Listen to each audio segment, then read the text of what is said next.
many niches should you sell in on Amazon?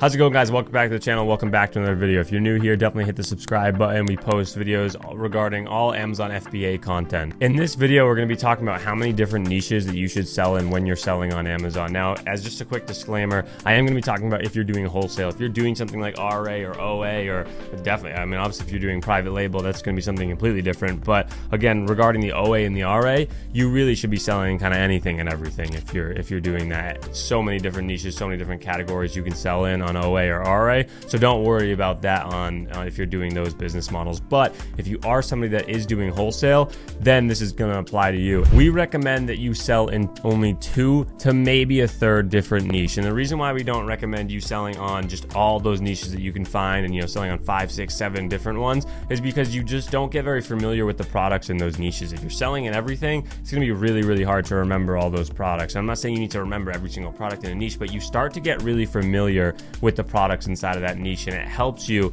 when you're calling up new wholesalers. And it sounds like you know what you're talking about more when you know products and you know their normal price points, and you can say that you've already bought this product and everything like that. Where if you're just getting a completely new catalog with random products you never bought before, it's going to be harder for you to, again, sound like you know what you're talking about and even ask for discounts, which kind of leads me to my second point. When you're just going up to these vendors and you're saying, hey, can I get this, let's say it's some random product that costs $9 and you're asking to get it for $5 or $6, that's really tough when you're just throwing kind of a number at them. And it can work, but when you can say, hey, I'm purchasing this product from so-and-so because you're already working with one of their competitors, and you're saying I'm getting it at $5.55, and so I kind of need to see it around here and I can order X amount of units, then they're going to be more willing to play ball, because now they kind of know that you really do, what you're talking about. You're already buying the product and you're already getting it at that price, and chances are they should be able to come meet you somewhere around there. If they can't, then they can't, obviously, but then they're getting it at a really terrible price if you can actually get it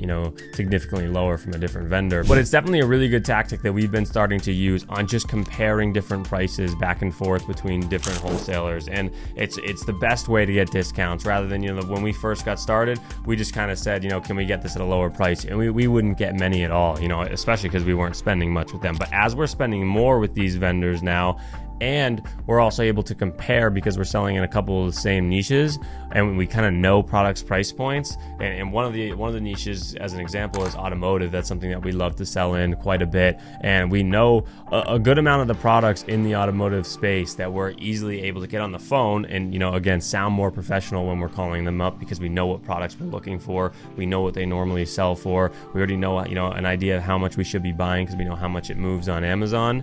And then also we're able to compare those different prices between those different wholesalers. So that's why, again, we think it's extremely important that you guys stick to 2, maybe 3. 2 is definitely kind of a good point that we like it at, but 3, it can start to get confusing. Again, there's a lot of even in the automotive space, there's a lot of products that you can choose from. And then general merchandise is another one that we go with, and again, that has a ton of products that you can choose from. So even just inside those 2 niches alone, we're not even close to knowing all the products in there, but we do know a lot of common ones. We know a lot of the common price points, so it does kind of give us a leg up. And as we get further and further and understand those niches better and better, it's only going to make it easier to purchase from these vendors and get discounts from them. So that's why we do recommend to stick towards about 2 niches. Again, if you have a third, then maybe you can do that. But I hope this video was helpful. I hope you guys found it informative, and I'll see you guys in the next one.